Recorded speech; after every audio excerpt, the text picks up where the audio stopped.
Hello everyone, it is Helen here from the Coffee Apple, and I wanted to do a little video a little bit more in depth on this awesome book, because the one previously with William, he started to fidget a little bit more, but there is just so much more to this book and that I really wanted to point out. Now this book, The Snail That Ate the Mail, is by Maxine Renard, and Paul McKinnon has done the illustrations, and it is a beautiful, beautiful book. Now, I'm going to open it up here. Maxine has been wonderful enough. She has actually made a couple of notations in a couple of the books, so you may get a surprise, and it says, "May you travel far, Maxine." Now, I'm just going to flick it open. I'm not going to show you the whole book because you've already heard it in the little video message above, but I wanted to show you a little bit more. Now, as we mentioned previously, it is a textured book. The snail is quite shiny. It is smooth to touch. Let's see if I can just get that on the video. There you go. You can see the surface of it just shining there, and we've got a snail trail that comes along here. Now it has been beautifully bound, so we all know what happens to books along the way with children, so this one should survive really quite well, especially with its beautiful hardcover.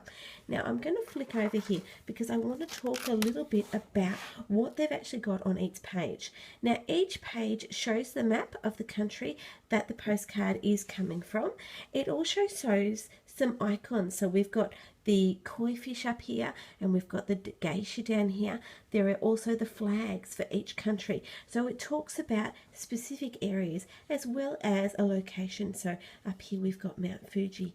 Now when we click over, we've also got the lovely blossoms up the top that people associate with Japan. Now when we're actually looking at the postcard itself, now I wanted to show you this just in case people aren't sure of what countries they're from. Up in the stamp, in each of the stamps, this one up here is from Japan, so I'm just going to focus in on that. There you go, it shows Japan up in the stamp.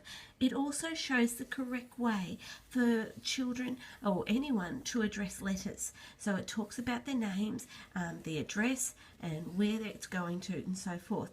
Now down here, these are raised textured areas where the snail has eaten, and you'll see a little bit more in the barcode. It will give a little bit more hint about where it's actually come from. This is another raised area or a textured area, together with the snail trail along here. Now up here she's got konnichiwa, so there is always the greeting from the country that it's actually coming from, which is just a beautiful, beautiful touch.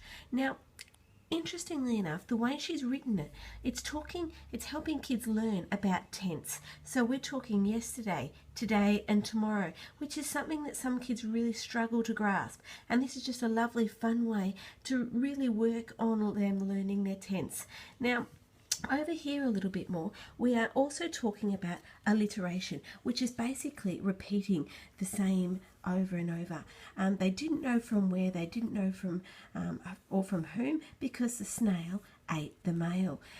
Now, as you will have seen in the video above, William started to really get the hang of this by a couple of pages in. He knew what was coming, and he was able to anticipate it and actually start reading it himself, or perhaps not reading it but really grasping it. Now I wanted to show you these because it is just such a wonderful way for children to really practice and get a hang of the words. This is another page, so obviously we are off to New Zealand. Now because we're talking about icons, we're not only talking about, see there we've got the maps, we've got the flags, we've got the fruit, the kiwi fruit, we've also got an animal. Now when we look at this particular one, look at the postcard, we have got again yesterday, today and tomorrow, but look, she's also talking about what is happening in the countries, and she's associating what she's writing. She's talking about an All Blacks t-shirt, she's talking about seeing a kiwi and eating a sheep. Again, the addressing is important, and kia ora, so we have got the greeting there as well. And look, it is just a beautiful, beautiful book, but there's so much information packed into this little book that kids, look, they'll be taking it all in. They may not realise that they're learning, but they certainly are. Now, of course, if you've got any questions at all, please feel free to drop us an email or find us on Facebook. We are also on Instagram. And the way she phrases this is the same on each page, so they really get the hang of it. Again, we're talking flags, the Moulin Rouge.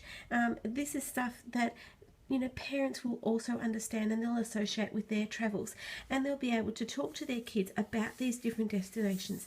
We're talking in the map here. They actually wore a beret, they went to the Eiffel Tower, and they ate frog's legs. So we're talking about an item of clothing again, and we're talking about a location, and we're talking about something to eat. And that is something that she touches on each one of these countries. And they are the icons of the particular countries that people associate with them. Now, of course, please feel free to drop us an email. We do hope that you love this lovely, awesome, wonderful book. I really, really have enjoyed it, and we hope that you do too. Anyway, I will catch you all online. So for today, we will talk to you later.